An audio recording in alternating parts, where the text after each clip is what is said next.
Motorists who use the Strangford ferry are facing much longer journeys, with the ferry out of service for 5 weeks. It's to facilitate safety upgrading on the portaferry and Strangford slipways. A passenger-only service is operating on a reduced timetable, but drivers will now have to make the 40-mile journey by road to get to the other side. Barbara McCann reports. The lough was calm as the first passengers made the mile-long journey to get to school and work. Each crossing on the reduced service took 10 minutes, but this morning this was no plain sailing, but rather a replacement for the suspended roll-on roll-off service to allow work to be carried out upgrading the portaferry and Strangford slipways. The essential safety work, which started today on both sides of the lough, will take about 5 weeks.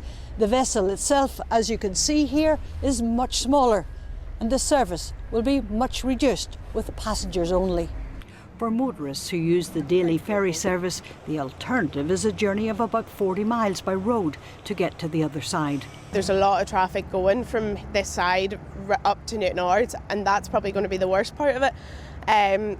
But usually I would be down here from 7:15 waiting on the boat to go across, and then it was only a half-an-hour drive to the school.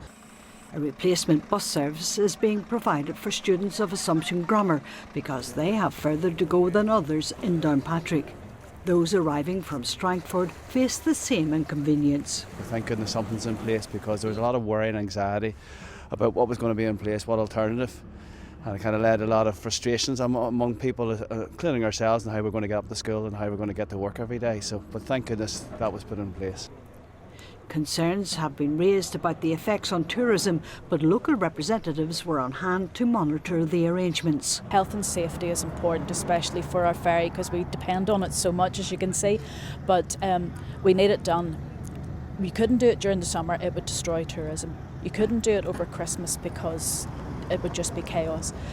Doing it this time, I know the Halloween break's coming up for the schools, it's probably of all of the times the best time to do it. There's been a lot of work has gone on the last number of weeks to try and get arrangements for today, and here we are, the first day of a 5-week project. So far this morning we've had a good morning down here. The weather's been good, it's worked pretty well at this stage. The Department for Infrastructure emphasised the importance of the safety work and said it recognised the importance of the ferry service to the community. Barbara McCann, UTV Live, Strangford Lough.